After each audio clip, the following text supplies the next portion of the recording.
आज जो घटनाक्रम हुआ है सर, क्या घटनाक्रम था और अभी क्या स्थिति है सर? कि यहाँ पे जो सानोदा गांव में थोड़ा सा कुछ घटनाओं का इन्फॉर्मेशन मिला, जहाँ पे कुछ लोग इकट्ठा हुए, भीड़ इकट्ठा होने का कुछ इन्फॉर्मेशन मिला। उसी तारतम्य में अपने सारे टीम्स, पुलिस के टीम्स और जो अपने लॉ एंड ऑर्डर के लेके प्रशासन के एसडीएम वगैरह, यहाँ पे तहसीलदार और एडिशनल एसपी सभी लोग इधर पे उपस्थित हुए और यहाँ के इश्यूज़ को हैंडल कर रहे हैं। अभी हमारे लिए लॉ एंड ऑर्डर कंट्रोल में है और शांति व्यवस्था कायम है, और उसी के तारतम्य में फोर्स भी डिप्लॉयड है, भारी पुलिस फोर्स भी डिप्लॉयड है और हम लोग भी इधर पे हैं। तो आप सभी लोगों से भी हमारी रिक्वेस्ट है कि शांति को लेके हम लोग मैसेज करें और things are under control and शांति का माहौल है, हम उसी के आगे करें। धन्यवाद। घटना क्या कारण था? घटना वगैरह अब हम लोगों का मोर इम्पॉर्टेंट कि लॉ एंड ऑर्डर को एस्टैब्लिश करना और उसको रिटेन करना है। बाकी जांच पड़ताल वगैरह टीम्स हमारी कर रहे हैं कि क्या इश्यूज़ है और क्या के ये इश्यूज़ है। कोई युवती को ले जाने की बात सामने आ रही है? जी, कुछ इश्यूज़ है। जो एक पर्टिकुलर कल एक घटना हुई है, उसकी भी एफआईआर की जो बात है। हमारे लिए अभी लॉ एंड ऑर्डर का सबसे प्राइम कंसर्न है और लॉ एंड ऑर्डर अभी कायम है सानोदा गांव में और उसी को हम मेंटेन करेंगे। देखिए, आज सानोदा में सभी लोग एकत्रित हैं और बहुत गंभीर विषय है। कल यहाँ की ही बेटी, एक कोई मुस्लिम जो क्रिमिनल है वो अगवा करके ले गया है और जिससे यहाँ की गांव के लोग आक्रोशित हैं। इस तरह की ये 5वीं घटना है।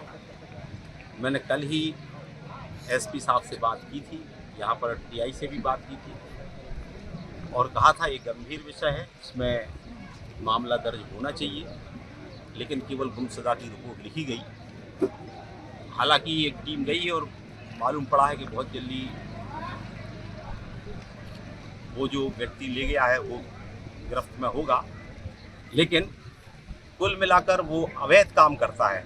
यहाँ पर शराब बेचता है, सट्टा खिलाता है, जुआ खिलवाता है, क्रिमिनल गतिविधियों में संलग्न है और स्कूल समीप होने के कारण खासतौर पर हमारी जो बेटियाँ हैं वहाँ पर जाती हैं तो छेड़छाड़ जैसी घटना को अंजाम दिया जाता है। क्रिमिनल है तो इसलिए उसके तार सब दूर जुड़े हुए हैं और निश्चित तौर पर इस बात को प्रशासन को गंभीरता से लेना चाहिए। मैंने आज माननीय मुख्यमंत्री जी से, माननीय जो हमारे प्रभारी मंत्री हैं उनसे बात की है। एक तो पुरातत्व विभाग की ज़मीन जिस पर सामान्यतः कोई अतिक्रमण नहीं करता है, एक क्रिमिनल व्यक्ति ही ऐसी ज़मीनों पर अतिक्रमण कर सकता है और वहाँ से पूरा अपना रैकेट शराब का, जुआ का, सट्टा का चलाता है, क्रिमिनल गतिविधियाँ करता है। और निश्चित तौर पर यहाँ के लोगों की मांग है कि ऐसे क्रिमिनल व्यक्ति के ऊपर और जो उसमें संलिप्त है उनके खिलाफ सख्त से सख्त कार्रवाई होना चाहिए और अविलंब जो अतिक्रमण है पुरातत्व की ज़मीन पर उसको अविलंब हटाना चाहिए। मैंने आज इस संदर्भ में राजस्व अधिकारियों से लेकर कलेक्टर से लेकर सबके संज्ञान में मैं लाया हूँ और मेरा ये कहना है कि यदि ये नहीं हटेगा, क्योंकि इल्लीगल है और इल्लीगल चीज़ हटना ही चाहिए, अतिक्रमण यदि है तो उसको हटना ही चाहिए और यदि नहीं हटेगा तो मुझे लगता है कि गांव के लोगों को मैंने बड़ी मुश्किल से शांत किया है और मैंने उनसे निवेदन किया है कि प्रशासन को अपना काम करने दीजिएगा।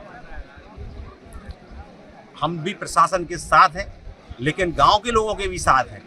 ऐसा इसमें तो इसलिए यदि प्रशासन इसमें किसी प्रकार की वो ऐसा करता है तो मैं समझता हूं कि गांव वाले फिर, अभी तो मेरे कहने पर वो मान गए हैं, कल के दिन कोई अप्रिय स्थिति होगी तो फिर ये प्रशासन की जिम्मेदारी। भाई साहब, इसमें तो थाना प्रभारी का भी हाथ होगा, ये जो शराब देखिए इसमें जिसका भी हो, चाहे वो थाना प्रभारी का हो, चाहे थाना प्रभारी का हो, और इसका तो मैं समझता हूं कि यहाँ के लोग कह रहे हैं कि इसके और आगे कहीं तार जुड़े हैं, जो राष्ट्र विरोधी गतिविधियां में लिप्त रहते हैं उनसे भी इनके तार जुड़े हैं।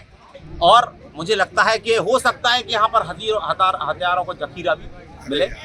मैं समझता हूँ कि इसमें हर घर की सर्च पुलिस को करना चाहिए, प्रशासन को करना चाहिए। यहाँ पर अवैध हथियार भी मिल सकते हैं, यहाँ शराब भी मिल सकती है, ऐसे अवैध कई चीजें मिल सकती हैं। भाई साहब, ये भी बताया जा रहा है कि आज उस लड़की की बारात आने वाली थी, इसमें देखिए यही तो दुखद है कि बड़े योजनाबद्ध तरीके से, और उसमें कोई एक आदमी नहीं हो सकता है, बड़े योजनाबद्ध तरीके से जिस तरह से देश के अंदर वातावरण चल रहा है, ये पहला फुसला कर ऐसी भोली भाली अपना स्टार बनाते हैं, कई प्रलोभन देते हैं, कई प्रकार और देश केवल नहीं है, ऐसे प्रलोभन के लालच फंसा कर हमारी बच्चियां कई बार अनजान होती हैं।